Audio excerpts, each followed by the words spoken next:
Hi everyone, my name is Dr. Elsa. I am a social scientist, an independent public policy scholar, an international development consultant and writer. I'd like to share with you an academic adventure that I hope to be embarking on for the remainder of this summer and fall of 2025.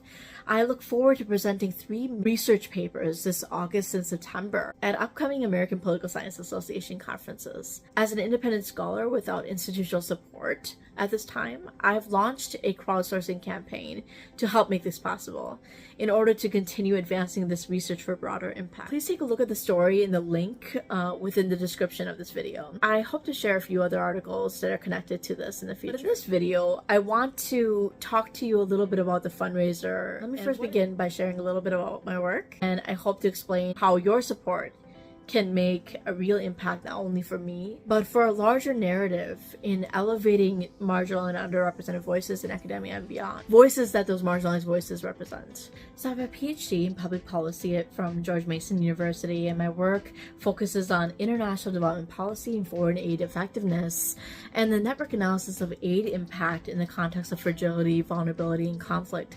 I analyze aid programs through the lens of social capital and network theory. To understand how foreign aid and development program networks can truly serve local communities with the ultimate objective of localization and sustainability. I also explore issues connected to human rights, foreign policy, gender and politics, conflict, social justice, and decolonization within the development and humanitarian sectors in fragile and conflict-affected spaces. My graduate school research had focused on Pakistan and Afghanistan, but I extend the analysis to Asia, South Asia, alongside Middle East and North Africa. I've conducted over 200 interviews in qualitative fieldwork and built my research around themes such as community-driven development, gender mainstreaming and social inclusion, and community empowerment through crises such as war, climate disasters, and other political and economic challenges. And especially in recent years, I trained myself to become an equity, inclusion, diversity, justice, accessibility, and belonging advocate, which is like the most comprehensive and inclusive acronym representing the underrepresented, which is why I'm excited to present on topics relevant to mental health in academia and the invisibility of women in the context of vulnerability and fragility, as well as empowering Indigenous voices through community development programs this fall. Since completing my PhD in 2021, I have remained committed to scholarly inquiry and public engagement as an independent scholar. My academic newsletter, The Qualitative Inquisition, aims to advance my passion for qualitative and mixed methods research, as well as storytelling, also highlighting underrepresented voices, which is a critical part of qualitative research. My work continues to interrogate questions of foreign aid efficacy in conflict spaces with the goals to contribute to the current conversations surrounding localization, social justice, and decolonization within the development sector. Building on my dissertation research, and now extending through new writing projects and forthcoming book manuscripts, I have been building this independently as I continue to search for my next academic posting. In a few weeks, I hope to present at PolNet, the Political Networks Conference and workshops taking place in Cambridge, Massachusetts at Harvard University and Northeastern University. Last year, I had the opportunity to present my research at PolNet on community-driven development in Afghanistan. I had a very successful Fund My Travel campaign as well, and I thank my family especially for helping me get there for a truly memorable and rewarding experience at Florida State University. You can watch some of the videos that I prepared for the campaign and conference in the links within the description of this video. This year I'll be presenting a poster on the same type of model in Pakistan, focusing on how self-help, homegrown, community-driven initiatives can transform rural development. The paper is called Empowering Communities: The Rural Support Program Network Model for Indigenous Development. I had the opportunity to witness firsthand the impact that the Rural Support Program had on rural communities throughout Pakistan, particularly Indigenous women community leaders in interior Sindh, Pakistan, during my doctoral qualitative fieldwork. So I'm really excited to share more insights on that. In my first PolNet experience 8 years ago, I was happy to present a poster on a fascinating case study in a flagship program in Khyber Pakhtunkhwa, Pakistan, KP, Pakistan, exploring the network evaluation of a World Bank community infrastructure program. And that took place in Ohio State University, a similar type of model of a community-driven development program. That poster experience was perhaps one of the best experiences I had in terms of getting feedback and having the right conversations. I would then co-organize that conference with my professor at my school the next year, which was a very successful conference at the Shar School and a truly rewarding experience. So this will be my 5th PolNet experience, and I'm very happy to make it back to that community. As I stated last year, it has a very special place in my heart. So that will take place in about 2 weeks. In September, I aim to travel to Vancouver, Canada to present on 3 papers at the APSA's annual meeting and teaching and learning conference. At the annual meeting, my presentation will be on the politics of invisibility, gender apartheid, Parda, and the erasure of women in Pakistan and Afghanistan. And that will take place in the South Asia and Gendered Violence panel session. I hope to also present the same paper on the Rural Support Program Network in Pakistan with the feedback from the PolNet experience in the section for comparative politics of developing countries in South Asian politics. The last paper will be in the APSA Teaching and Learning Conference, which focuses on mental health and belonging in academia. Earlier this year, I had the opportunity to present at the APSA Teaching and Learning Conference in Alexandria, Virginia, specifically on belonging in academia and arts-based research methods for justice and social inclusion. I'm excited to build that further to a connected topic of inclusive pedagogy and political science education this fall. The paper is called Beyond the Classroom: Combating Stigma and Empowering Mental Health in Academia. And I feel very excited and passionate about this particular topic because this is a topic that's very personal to me and personal to a lot of people actually in academia. And as I have been advocating for mental health and suicide prevention for over 10 years now, fundraising for organizations such as the American Foundation for Suicide Prevention.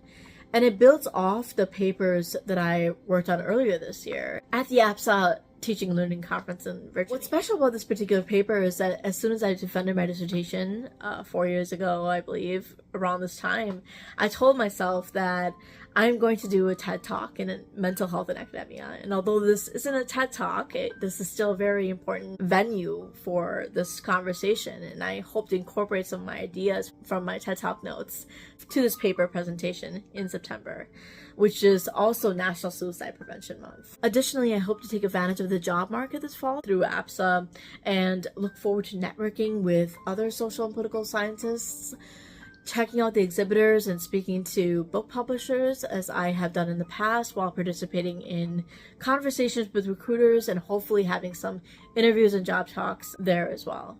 Alongside this, I am preparing revisions of book proposals based on my dissertation research tailored to different publishers and advancing book manuscripts, turning a decade of research, development policy, and impact into valuable resources contributing to both the highly relevant topic as well as the methodological innovations as a resource for students, scholars, and practitioners alike. So as you can see, this is pretty much an independent postdoc that I've designed, and I am determined to continue to advance this work. But unfortunately, as an independent scholar without a university or fellowship backing me at this moment for this research, there's limited funding opportunities to cover the immediate conference expenses, travel, lodging, or even for the labor and time that it takes to prepare these papers and manuscripts for publications, and several other papers that have been in the pipeline. I have been basically working on my own for this postdoctoral journey while still searching for institutional support. Graduating during the pandemic meant entering a job market in crisis, as many have experienced,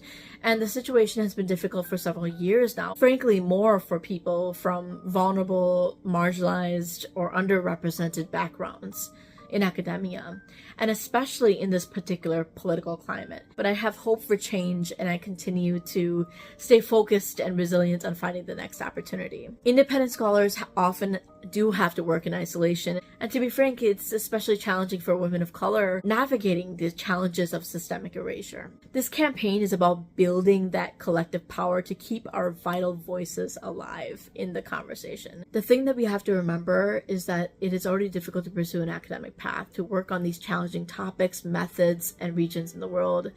To have to navigate these challenges on top of the challenges connected to our identities makes it even more difficult. This is partly why I have become an advocate for belonging, equity, inclusion, and diversity, especially in academia. Based on the research that I've conducted myself, presented earlier this year at the Teaching and Learning Conference, working towards publication now, and my own lived reality, the challenge for women of color and women of faith who embrace their authentic identities will continue to be difficult. And as a Muslim woman who has made the decision to wear the hijab, the head cover, fairly recently after performing the pilgrimage earlier this year, which was such an amazing privilege, the hijab being more of a visible marker of faith, of Islam, and someone who has been vocal in my support for Indigenous voices like that of Palestine. Being on the market, I have also sensed how systemic bias can limit opportunities and visibility, because these are genuinely the underrepresented identities within the field of political science and public policy in academia and beyond. And it is important for me, after showing up with a particular identity in academia for 2 decades, as a student and a professional and scholar, to reintegrate in these spaces with the new identity I am proudly embracing now. Not just for the integration with other scholars, but also for myself, my own internal psyche, to process this important change at this critical time in my life. This is something that I've written about in a few essays that I hope to share in the future. And I consider it, along with being in this transition, an opportunity to start over and rewrite my story. Not necessarily starting from scratch, but bringing something fresh and even stronger to what I have to offer. So I have literally lived and experienced what I study, both in terms of my equity, justice, and social inclusion work, on the notions of invisibility, erasure, and disempowerment, as well as social inequalities, and generally an unfortunate adversity that I know to be connected to identity factors. I had identified this invisibility a long time ago. It wasn't until I studied it recently that I became even more acutely aware of the struggle. While I focus on topics like foreign aid, philanthropy, development assistance that empowers individuals and communities in these self-help initiatives, I do find myself in my own experience in this very story, the same narrative that I'm studying. Regardless of the challenges, I have kept pushing forward, writing and building my research and teaching agenda. I've kept going, I've stayed resilient, with gratitude to my family especially for that support. What I hope to generate now is community support. Too often, remarkable research projects stop because of a lack of funding or institutional support or opportunities to continue the incredible work. And I just don't want this work and the voices that it represents, not only my voice, but also those that it honors, those connected to this research, to be silenced. The structural challenges and issues in the field of international development that I have covered in my research are timeless and urgent at this moment for the countries that I have studied, as well as other similar contexts that I'm expanding into, particularly across South Asia, the Middle East, and North Africa. This is why I'm asking for support now, not just to attend a conference, but to sustain a body of work that centers marginalized communities, and to bring it forward with my own lived experiences and insight and intellectual integrity. I hope that it's clear that this campaign is not just about travel to conferences. It's about proving that the research matters even when the system seems to be failing us or not showing up for us in the way that they should. Even though institutions sometimes fall short, I still believe in humanity and community. I still believe in the power of community to build people up, to support not only individual dreams, but the wider impact that those dreams can have on those they engage and the larger narrative. And I know personally why I cannot give up on this research, when it is not just about me. It's about everyone like me in the same position who deserves a chance to change their stars and to contribute to make a positive impact from their hard work, talent, and intellectual merit. We sometimes forget the interdependence when it comes to academia. We forget that research is a public service, especially in social political science and public policy. It is not just about the person, and especially in my research, I said it in my dissertation acknowledgments as well, that it takes a village. I had the opportunity to visit villages in remote areas of Pakistan, and I witnessed how it takes a village to change the psyches and their circumstances, and that's precisely what I research and what I'm presenting on in this conference as well. That belief has been and will continue to be an important part of my academic journey, this academic purpose. For that reason, if this campaign exceeds its initial goal, I hope to turn it into something bigger before my next formal opportunity. Even if it meets a goal alongside my campaign last year, it still sort of serves as a mini community-funded postdoc, a model for community-driven scholarship. When there are institutional or systemic barriers that make funding research for a lot of scholars difficult, whether you are affiliated or unaffiliated with a university or an institution. And what I found really interesting is the synergy to my research. I feel this initiative aligns directly with what I study in terms of bottom-up empowerment, collective action and solidarity, and building change from the ground up, which is what evidence shows to be most impactful, especially in crisis-affected situations when it comes to sustainable change, both at the individual and collective level. Additional funding will help continue interviews with stakeholders in the DC area where I reside and beyond, continue advancing the research through gathering more secondary data and conducting analysis, and ultimately continue to push my academic agenda forward as I position myself in the academic market for 2025 and 2026 this year, a case in which I'll make in another video. While I remain on the academic market, should my future employers see this initiative, I do hope what this shows is my tenacity in resourcefulness, the resilience in the efforts to reimagine academic excellence and the academy to be truly inclusive to all voices, including those who are unable to access the proper support during and after their studies, to continue the research and to continue to be a part of these critical conversations. And through all of this, I see myself as an aspiring change-making scholar educator, hoping to make a positive impact at any level, whether in the classrooms, communities, or global policy spaces. I know sometimes it's difficult to sense the sincerity in an individual effort like this for fundraising, but I really want to emphasize that I see this synergy, a strong connection to the larger narrative on the challenges for minority scholars in academia, the challenges that are both internal and external. This is part of the reason why I'm not willing to give up on this academic purpose. I have come to a profound realization in the larger mission of my work, and also why it is so important that I succeed in this beyond myself. I feel the challenges I've experienced have made me closer to the problem that I study, and makes me not only more anxious to be a part of the conversation, but also see that it is ever more important that people like me succeed. Honestly, if human beings could get the man on the moon, I could make this modest contribution as a scholar educator and find the next platform, the opportunity to spread the message in a more official capacity in the future. But for now, this campaign is meant to be that buffer zone in getting there. So if this vision resonates with you, I invite you to support this campaign, aiming to elevate the marginalized, underrepresented voices in academia and beyond. I hope these words and the resilience emulated in this campaign and in my individual efforts inspires others in a similar situation to keep going as well. I know that I will be working hard to pay it forward in my journey as a lifelong learner and educator as well. As academics, we often rely on institutional support to keep our work moving. For those of us navigating without that support, community can become that institution. And every contribution for this campaign is not just for me, but for the research itself and the community that the research will serve. I've been channeling the words of my sheroes, including Dr. Brene Brown, when she says, "Vulnerability is not a weakness.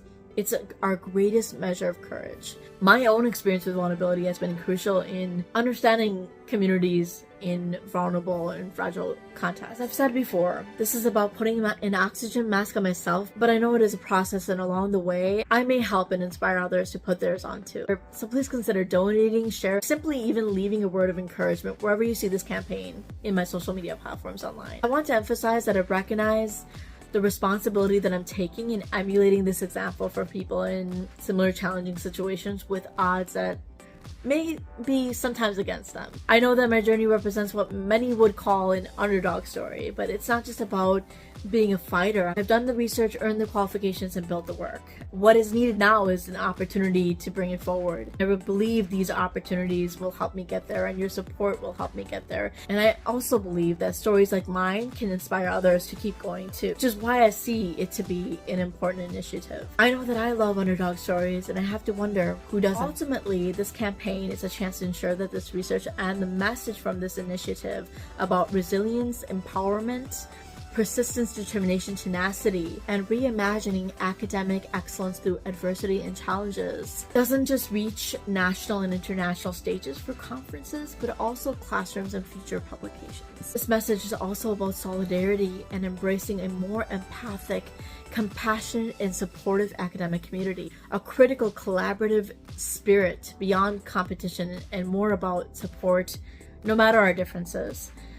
It's not about charity or rescue, it's about partnership and a way for a wider community to help sustain research that uplifts the underrepresented voices when traditional systems are not necessarily meeting their needs. The link to my fundraising campaign is in the description below, which includes the story, the conference details, and the papers, as well as the budget. Feel free to review that. Thank you once again for believing in this journey, for rooting for the underdog stories like mine, and for helping me continue to do this work that elevates voices that are too often left behind.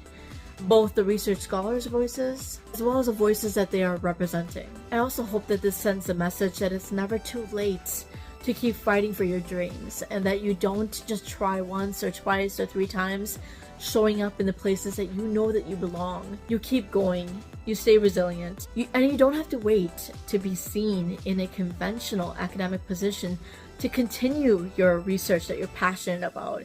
You have to go after it. While I have continued to apply for fellowships and positions, in the meantime, I hope you consider supporting this journey if you're in a position to do so financially, or simply just by sharing or providing guidance, feedback, or encouragement. I welcome it all with sincere gratitude. Your contribution helps me get to PolNet in August and APSA's annual meeting and teaching and learning conference in September. So this is not just about one trip, it's about sustaining a crucial phase in this academic journey, a crucial moment to advance the research and help elevate underrepresented voices like mine in academia. And I'm especially grateful to share this campaign with you and this message with you at the end of Minority Mental Health Awareness Month in this July. Because as I said, this campaign isn't just about the conferences. It's about the broader work of visibility, healing, and creating space for all of us who have felt unseen in these fields. I'm with sincere gratitude to all of those who support this initiative and to all those who support their friends and colleagues in their efforts to make positive social impact and change in their communities through scholarship and public service. Once again, emphasize that mission of expanding empathy, compassion, support for one another beyond the traditional social structures of academia. Hopefully we can continue to be there for one another no matter our differences, inshallah. It's what I like to say is part of embracing revolutionary love. Peace and solidarity to you all. Thank you so much for listening, for contributing and sharing this campaign. I appreciate your generosity. And like I always say, stay resilient, empowered, and connected. Have a wonderful summer. Take care. Bye.